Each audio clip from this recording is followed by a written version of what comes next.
Conjuring എന്തോ കാണാൻ പോയി ഒരു ദിവസം. അത് ഫ്രണ്ട്സിനോട് പോയതാ. പക്ഷെ സിനിമ കഴിഞ്ഞപ്പോ മൂന്ന് കാർ കയറിപ്പോയി. ഞാൻ ഒറ്റയ്ക്കായിരുന്നു തിരിച്ച് കാറിൽ പോയി. അത് പാതിരാത്രിയായിരുന്നു. എങ്ങനെ വീട്ടിലെത്തിന്ന് എനിക്കറിയില്ല. ഇടയ്ക്കിടയ്ക്ക് റിയർ വ്യൂ മിററിൽ കൂടെ നോക്കും ബാക്കിൽ സീറ്റിൽ ആരെങ്കിലും ഇരിപ്പുണ്ടോ. ഇതായിരുന്നു അവസ്ഥ. അതെ, എനിക്കും ഹൊറർ സിനിമ കണ്ടാ പിന്നെ ഒരാഴ്ച ഉറങ്ങാൻ പറ്റത്തില്ല, പേടിയാ. അതുകൊണ്ട് എന്താ വെച്ചാൽ ഞാൻ ഇപ്പൊ കാണാറില്ല. അങ്ങനെ ചെയ്താൽ മതി, നല്ല പേടി മാറും. അവസാനമായി ഓഡിയൻസിനോട് എന്താണ് സീരിയലിനെ കുറിച്ച് പറയാനുള്ളത്? സീരിയല് ഈ സീരിയലിലെ കാര്യങ്ങൾ നോക്കുവാണെങ്കിൽ എന്ത് ചെയ്യണം എന്ത് ചെയ്യണ്ട എന്ന നല്ലൊരു മെസ്സേജ് കൊടുക്കുന്ന സീരിയലാണ്. അപ്പോൾ ആൾക്കാരുടെ കോമൺ സെൻസിൽ വെച്ചെടുക്കാം കാര്യങ്ങൾ എങ്ങനെയാണ്. അപ്പോൾ ഇന്ദ്രൻ എന്നൊരു ക്യാരക്ടറിന് കുറേ പോസിറ്റീവ്സ് ഉണ്ട്, കുറേ നെഗറ്റീവ് ഷെയ്ഡും ഉണ്ട്. അത് ഡിസൈഡ് ചെയ്യുന്ന സൊസൈറ്റിയാണ് ഏതാണ് പോസിറ്റീവ് ഏതാണ് നെഗറ്റീവ്. ചില ആൾക്കാരുടെ പോസിറ്റീവ് ചില ആൾക്കാരുടെ നെഗറ്റീവ് ആയിരിക്കും, ആൻഡ് വൈസ് വേഴ്സ തിരിച്ചുമായിരിക്കും. അപ്പോൾ ഇതിലെല്ലാം അനുപമയുടെ ക്യാരക്ടർ ആണെങ്കിലും വേറെ ക്യാരക്ടേഴ്സ് ആണെങ്കിലും അനുപമ ഇതിൽ പോസിറ്റീവായിട്ട് ചെയ്യുന്ന പല കാര്യങ്ങളും നെഗറ്റീവായിട്ട് എടുക്കുന്ന ആൾക്കാരുണ്ട്, നെഗറ്റീവായിട്ട് ചെയ്യുന്ന പല കാര്യങ്ങളും പോസിറ്റീവായിട്ട് എടുക്കുന്ന ആൾക്കാർ. അപ്പോൾ ഇതെല്ലാം സൊസൈറ്റിയുടെ കാഴ്ചപ്പാടാണ്. അപ്പോൾ എക്സാക്ട്ലി എന്താണോ സൊസൈറ്റി അതിൻ്റെ റിഫ്ലക്ഷനാണ് ഈ സീരിയൽ. ഇപ്പോൾ 15 വർഷം മുമ്പ് ഇറങ്ങിയ മെറ്റുവലി എന്ന് പറഞ്ഞാലും ഇപ്പോൾ ഈ സീരിയൽ കാണിക്കുമ്പോഴും ഇതേ കാര്യം ഇപ്പോഴും സംഭവിക്കുന്നുണ്ട്. We are getting messages in Instagram. എനിക്ക് ലോങ് മെസ്സേജസ് കിട്ടുന്നുണ്ട്. 6-7 പേജ് അവർ അവരുടെ കൈയക്ഷരം എഴുതിയിട്ട് ഇത് അവരുടെ സ്റ്റോറിയാണെന്ന് പറഞ്ഞിട്ടുള്ള ഒത്തിരി മെസ്സേജ്. കാരണം സീരിയൽ സ്റ്റാർട്ട് ചെയ്തപ്പോൾ നമ്മൾ ചോദിക്കായിരുന്നു, ഡയറക്ടറിനോട് ചോദിക്കുക ഇങ്ങനെ കാര്യങ്ങൾ പറയും. ഇപ്പൊ ഇപ്പോഴും ചില സീൻസ് ഒക്കെ പറഞ്ഞു കഴിഞ്ഞിട്ട് ഞങ്ങൾ കട്ടായിട്ട് പറയും ഇങ്ങനെ കാര്യങ്ങളും പറയും, ഇതൊക്കെ നിങ്ങൾ നടക്കുന്ന കാര്യം ചോദിക്കും. പക്ഷേ ഇത് നടക്കുന്ന കാര്യങ്ങളാണ്, ഇങ്ങനെ സംഭവിക്കുന്ന വീടുകളുണ്ടെന്ന് നമ്മളെ സറൗണ്ടിങ്സിൽ ഇമ്മീഡിയറ്റ് സറൗണ്ടിങ്സിൽ ഹാപ്പൻ ചെയ്യാൻ നമ്മൾ അറിയുന്നില്ല. പക്ഷെ വളരെ റിമോട്ടായുള്ള സ്ഥലങ്ങളിൽ ഇങ്ങനെ കാര്യങ്ങൾ നടക്കുന്നുണ്ട്. അപ്പോൾ നമ്മുടെ സൊസൈറ്റി കൊടുക്കുന്ന മെസ്സേജ് ഇതാണ്, എന്ത് ചെയ്യണം എന്ത് ചെയ്യേണ്ടതെന്ന് കൃത്യമായിട്ട് നമ്മുടെ കോമൺ സെൻസ് വെച്ചെടുക്കുക. നമ്മളെല്ലാം ആക്ടേഴ്സാണ്, ജസ്റ്റ് പോർട്രേ ചെയ്യുവാണ് ഈ കാര്യങ്ങളെല്ലാം. It's a reflection of the society and it's giving a good message to society.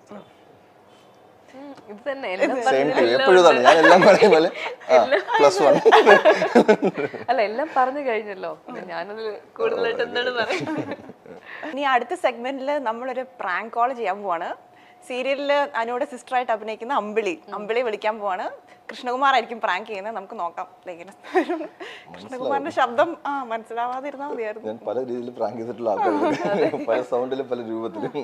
വിളിച്ചു നോക്കട്ടെ, പ്രാങ്ക് പൊളിയാനാണ് ചാൻസ്. നോക്കാം, നല്ല സാധ്യതയുണ്ട്. ചിലപ്പോൾ ഷൂട്ടിലായിരിക്കും. ഇല്ല, നോക്കാം.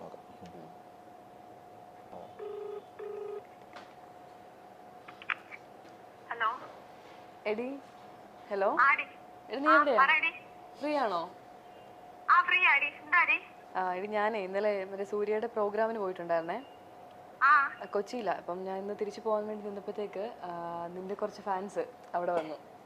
ഞാൻ നിന്നോട് സംസാരിക്കണം എന്നൊക്കെ പറഞ്ഞു. ഞാൻ വേണ്ടെന്നൊക്കെ പറഞ്ഞു, തിരക്കായിരിക്കും എന്നൊക്കെ പറഞ്ഞു. ഞാൻ കൊടുക്കട്ടെ ഇവരുടെ? ശരിക്കും ചേച്ചിയാണോ? അമ്പിളി ചേച്ചിയാണോ? അയ്യോ, അമ്പിളി ചേച്ചിയാ? ശരിക്കും സംസാരിച്ചോട്ടെ? സംസാരിക്കൂ, ചോദിക്ക്. എടി ഒരു ഹലോ പറഞ്ഞേ. അത് ഈ കൊച്ചു ഇവിടെ പേടിച്ച് നിൽക്കുക. ഹലോ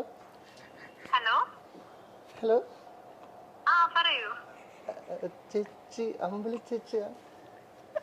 അമ്പിളി ചേച്ചി ശരിക്കും?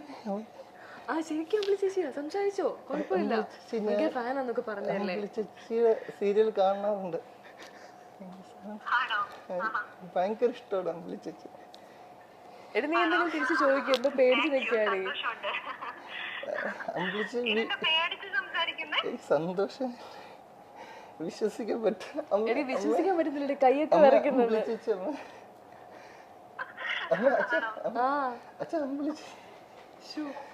ചേച്ചി വീട് ചേച്ചി? എന്റെ വീട് ട്രിവാൻഡ്രമാണ്. ട്രിവാൻഡ്രത്തോടെ ചേച്ചി? ട്രിവാൻഡ്രത്ത് നെടുമങ്ങാട് പാലോട് എന്ന് പറയും. എനിക്കറിയില്ല, കാണാൻ പറ്റുമോ ചേച്ചി അവിടെ വന്ന്? ചേച്ചി അവിടെ വന്ന് കാണാൻ പറ്റുമോ ചേച്ചി? എടി കാണാൻ പറ്റുമോന്ന്? നിന്നെ കണ്ട് ഭയങ്കര ഫാൻസാ. എനിക്ക് നിങ്ങൾ ഏറ്റവും ഇഷ്ടം. കൊല്ലത്ത് ഷൂട്ട് അടക്കം അങ്ങോട്ട് വന്നാൽ മതി, എനിക്ക് ഏറ്റവും ഇഷ്ടം നിന്നെയാണ്, ഞങ്ങളെയാണ് ഇഷ്ടമല്ല. എന്താ മോന്റെ പേരെന്തുവാ? സിനു. എന്താ? സിനു. സിനു സിനു സിനുവോ? സിനു ചേച്ചി, സിനു. ഓക്കേ. എന്തെടുക്കുവാ? എന്ത് ചെയ്യുവാ? ഞാൻ +2. പ്ലസ് ടുവിന് പഠിക്കുകയാണോ? ആ ചേച്ചി എനിക്ക് സന്തോഷമായി സന്തോഷമായി. വീട്ടിലാരൊക്കെ ഉണ്ട്? മോന്റെ വീട്ടിലാരൊക്കെ ഉണ്ട്? എനിക്ക് ചേച്ചി ഉണ്ട്. ആ ചേച്ചിയുടെ പേര് അമ്പിളി എന്നാ. ആണോ? എനിക്കതാ ചേച്ചി കൂടുതൽ ഇഷ്ടം. ചേച്ചി ഇപ്പൊ വന്നിട്ടില്ല ചേച്ചി. അതിന് അച്ഛൻ്റെ അമ്മയുടെ കൂടെ എവിടെ അനു ചേച്ചി ഇരിപ്പുണ്ട്. അനു ചേച്ചി ഞാൻ അമ്പിളി ചേച്ചി ഉണ്ട് ചോടി വന്ന ആണോ? ഓക്കേ. ഭയങ്കര കാര്യം ചേച്ചി. താങ്ക് യു മോനെ. ഞാൻ ചേച്ചി കണ്ടോട്ടെ ദിവസം ഒന്ന്. അവള് വന്ന കാണാൻ സമ്മതിക്കോ ചേച്ചി? അതൊക്കെ സമ്മതിക്കാം, അങ്ങനെയൊന്നും ഒരു പ്രശ്നമില്ല. പിടിച്ചു നിർത്തുവോ ആരെങ്കിലും? നിർത്തത്തില്ല. ചേച്ചിയുടെ ഫോൺ നമ്പർ തരുമോ? ഞാൻ വിളിച്ചോട്ടെ അവിടെ വന്നിട്ട്.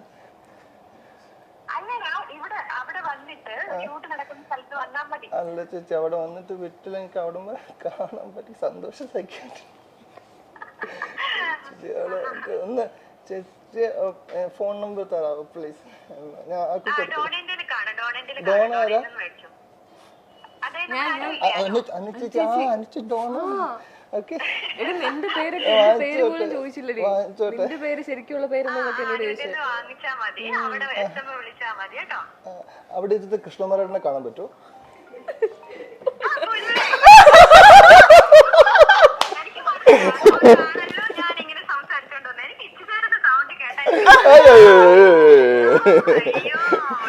നീ ഒന്നും പറയരുത്, ഇന്റർവ്യൂ പറ, ഇന്റർവ്യൂ ആണെന്ന് പറ. എടി ഇന്റർവ്യൂ പിന്നെ ഞാൻ കിട്ടിച്ചേട്ടാണോന്ന് ചോദിക്കാത്ത കാര്യം ഇത് എവിടം വരെ പോകും ഞാൻ പോയത്. എനിക്ക് മനസ്സിലായി, ഉള്ളിന്റെ സൗണ്ട് എനിക്ക് മനസ്സിലായി, നീട്ടം കേട്ടപ്പോൾ എനിക്ക് മനസ്സിലായി. കൂടുതലൊന്നും പറയരുത്, ഇന്റർവ്യൂ ബാക്കി നമുക്ക് നേരിട്ട്. നീ ലൈവാണ്, ഇന്റർവ്യൂ ഒന്നും പറയരുത്. നീ ആദ്യം പറഞ്ഞത് കേട്ടു. ആദ്യം പറഞ്ഞ് കേട്ടപ്പോ ഫോണിന്റെ താഴെ പോയി. സാരമില്ല. ഇന്റർവ്യൂല് ആൾക്കാർ കേട്ടോണ്ടിരിക്കുക. നമ്മുടെ സീരിയലിലെ ഒരാളെ വിളിച്ച് പ്രാങ്ക് ചെയ്യാമെന്ന് ചോദിച്ചു. അപ്പൊ ഞാൻ പറഞ്ഞു അത് ശരിയല്ല, മോശം എന്നപ്പോ ഡോൺ പറഞ്ഞു അശ്വതിനെ പ്രാങ്ക് ചെയ്യാം. ഞാൻ പറഞ്ഞു അശ്വതി തിരക്കിലായിരിക്കും. ഞാനത് ആങ്കറിന് കൊടുക്കാം പറഞ്ഞു. ഷുവർ, ഡെഫിനറ്റ്ലി കട്ട് ചെയ്യാം കേട്ടോ. എനിക്ക് മനസ്സിലായി ഇത് കിച്ചിച്ചേട്ടനാണെന്ന് എനിക്ക് മനസ്സിലായി. ഞാൻ വിചാരിച്ചത് എവിടം വരെ പോകുന്നു. ടിഷ്യൂ ഉണ്ടോടാ? ടിഷ്യൂ ഉണ്ടോ? ടിഷ്യൂ ഉണ്ടോടാ? കണ്ണൊക്കെ തുറച്ചോട്ടോ, കുഴപ്പമില്ല. നീ കണ്ണൊക്കെ നിറഞ്ഞ ഇവിടെ അറിയാൻ പറ്റും. ഞാൻ കുറച്ച് കഴിഞ്ഞപ്പോ ഞാൻ ഇത് സ്പീക്കറിലിട്ടു, ഹസ്ബൻഡിനെ കൂടെ കേൾപ്പിക്കാൻ വേണ്ടി സ്പീക്കറിലിട്ടു. അപ്പൊ ഏട്ടൻ ചോദിച്ചിട്ട് ആരാ ഞാൻ പറഞ്ഞു എനിക്ക് ഇപ്പൊ പറയാ ആരാ. നിനക്ക് ഞാനൊന്നും മനസ്സിലായില്ലല്ലോ. ഏട്ടന് മനസ്സിലായില്ല, എനിക്ക് മനസ്സിലായി, ആദ്യമേ മനസ്സിലായി. ശരിടാ, ഓക്കെ ഓക്കെ. അപ്പൊ നീ വൈറലായി കേട്ടോ, ഭയങ്കര വൈറലായി നീ ഇപ്പൊ. ആദ്യം പറഞ്ഞത് അത് മാത്രം ഒരു ബീപ്പ് ചെയ്താൽ നീ രക്ഷപ്പെട്ടു. അത് ബീപ്പ് ചെയ്താൽ രക്ഷപ്പെട്ടു. അത് ബീപ്പ് ചെയ്താൽ രക്ഷപ്പെട്ടു. ഇല്ലെങ്കിൽ പോയി, നിന്റെ കാര്യം പോയി. അമ്പിളിന് എന്ത് ചെയ്തിട്ടും കാര്യമില്ല. അപ്പോൾ അങ്ങനെ പ്രാങ്ക് ചെയ്ത ആദ്യത്തെ കൊളാണ് നീ. കൺഗ്രാജുലേഷൻസ്. ശരി, bye. Thank you. Thank you. എല്ലാവരുടെയും താങ്ക് യു പറഞ്ഞു. ഇവിടെ എല്ലാവരുടെയും താങ്ക് യു പറഞ്ഞു.